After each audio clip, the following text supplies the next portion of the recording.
সুবিধাবাদী লেখক যারা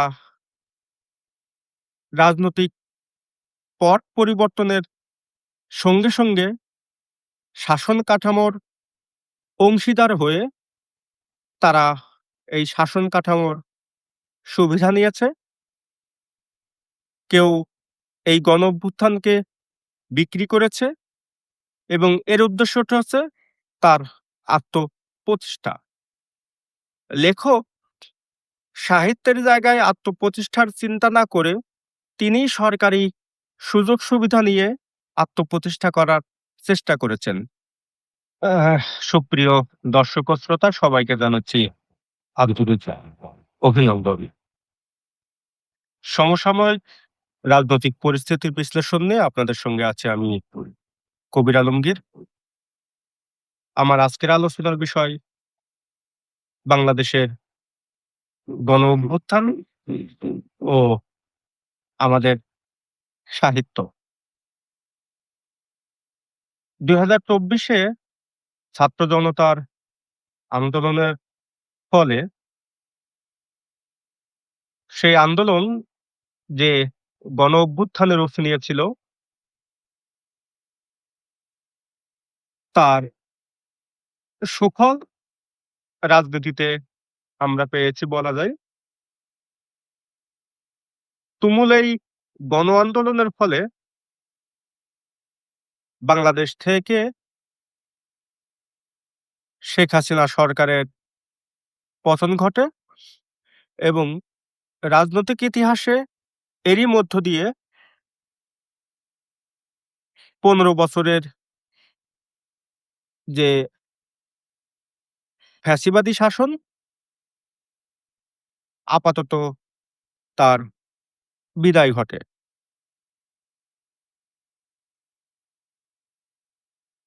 যেকোনো রাজনৈতিক ঘটনাই সাহিত্যে জায়গা তৈরি করে নিতে পারে যদি সেই ঘটনার সাহিত্যমান থাকে কিংবা সাহিত্যমান তৈরি করা যায়। যেমন ধরা যাক ১৯৭১ সালের মুক্তিযুদ্ধের কথা। ৩০ লাখ শহীদ, ২ লাখ মা বোনের সম্ভ্রমহানি, নির্বিচারে নিষ্ঠুরভাবে পাশবিক কায়দায় বাংলাদেশের অগণিত বুদ্ধিজীবীকে হত্যা করা, বাঙালির আত্মত্যাগ এবং এই আত্মত্যাগের মধ্য দিয়ে একটি স্বাধীন সার্বভৌম বাংলাদেশের প্রতিষ্ঠা লাভ। ১৯৭১ সালের এই মুক্তিযুদ্ধ আমাদের সাহিত্যে, কবিতা, গল্প, উপন্যাস, প্রবন্ধ, নাটক, ইতিহাস বলা যায় সাহিত্যের যতগুলো মাধ্যম আছে সবগুলো মাধ্যমেই ১৯৭১ সালের মুক্তিযুদ্ধ ঠাঁই পেয়েছে। এই ঠাঁই পাওয়ার মাধ্যমে আমরা মুক্তিযুদ্ধের ইতিহাস বর্ণনা করার পাশাপাশি ওই ঘটনার একটি সাহিত্যমান তৈরি করতে পারছি বা পেরেছি এবং বাংলাদেশের যে সাহিত্যের বিষয়বস্তু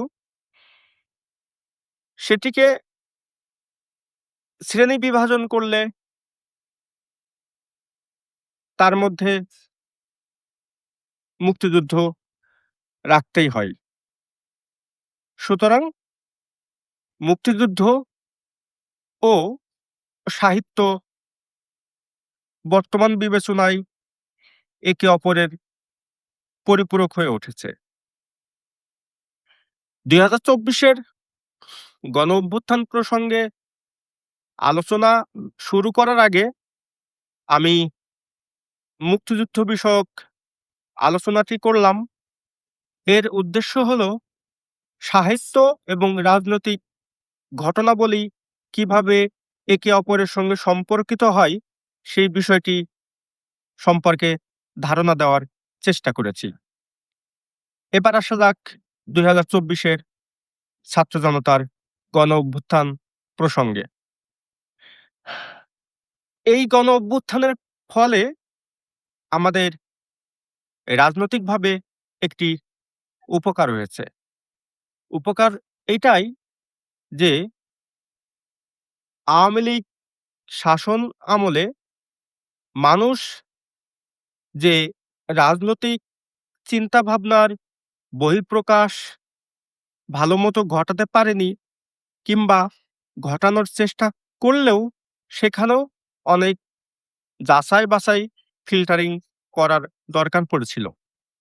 এবং এই গণঅভ্যুত্থানের ফলে রাজনীতি বিষয়ে মানুষ চিন্তাভাবনা করতে শুরু করে।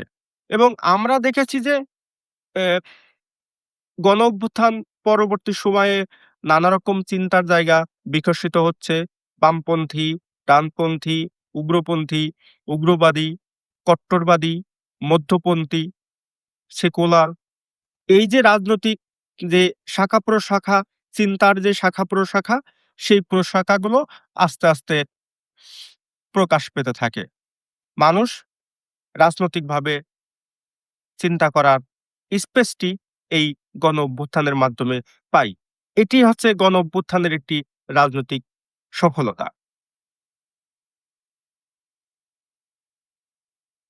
এটি বাংলাদেশের রাজনৈতিক ইতিহাসে ২০২৪-এর গণ-অভ্যুত্থান একটি গুরুত্বপূর্ণ ঘটনা, এবং এটি আমি মনে করি যে এই ঘটনাটি বাংলাদেশের সাহিত্যে জায়গা পেতে পারে, এবং এই ঘটনার সাহিত্যমান তৈরি করাটাই আমাদের লেখকদের কাজ।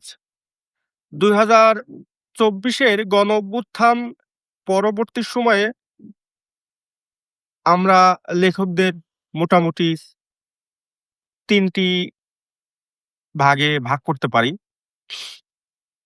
অ্যা লেখকদের ১ম কাতারেই রাখা যায় গণঅভ্যুত্থানের পক্ষের লেখকদের, যারা গণঅভ্যুত্থান নিয়ে চিন্তা করেছেন, গণঅভ্যুত্থান নিয়ে গবেষণা করেছেন, গণঅভ্যুত্থানকে নিয়ে কবিতা লিখেছেন, গণঅভ্যুত্থানকে নিয়ে গল্প উপন্যাস লেখার চেষ্টা করেছেন বা লিখেছেন, সে ধরনের লেখক। আরেকটি লেখক হলো সুবিধাবাদী লেখক, যারা রাজনৈতিক পট পরিবর্তনের সঙ্গে, সঙ্গে শাসন কাঠামোর অংশীদার হয়ে তারা এই শাসন কাঠামোর সুবিধা নিয়েছে। কেউ এই গণঅভ্যুত্থানকে বিক্রি করেছে, এবং এর উদ্দেশ্যটা হচ্ছে তার আত্মপ্রতিষ্ঠা। লেখক সাহিত্যের জায়গায় আত্মপ্রতিষ্ঠার চিন্তা না করে তিনি সরকারি সুযোগ সুবিধা নিয়ে আত্মপ্রতিষ্ঠা করার চেষ্টা করেছেন। সরকারের বিভিন্ন গুরুত্বপূর্ণ দপ্তর, বিভিন্ন কার্যক্রমে এই লেখকদের অংশগ্রহণ আমরা দেখেছি। আমি বিস্তারিতভাবে তাদের নাম উল্লেখ করে বিরাগভাজন হতে চাই না।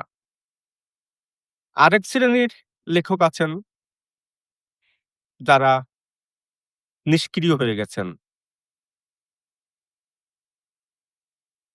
যখন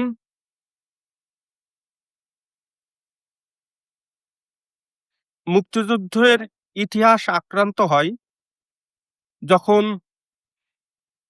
মুক্তিযোদ্ধাকে লাঞ্ছিত করার ঘটনা ঘটে, যখন রাজনৈতিক স্বাধীনতার নামে এক ধরনের হঠকারী কালচার, যেটি কারো, কারো মতে মব সন্ত্রাস বা মব কালচার সেটি যখন ঘটে তখন এক শ্রেণীর মুক্তমনা লেখক যারা অপমান, অপদস্থের ভয় থেকে নিজেদেরকে গুটিয়ে রেখেছেন।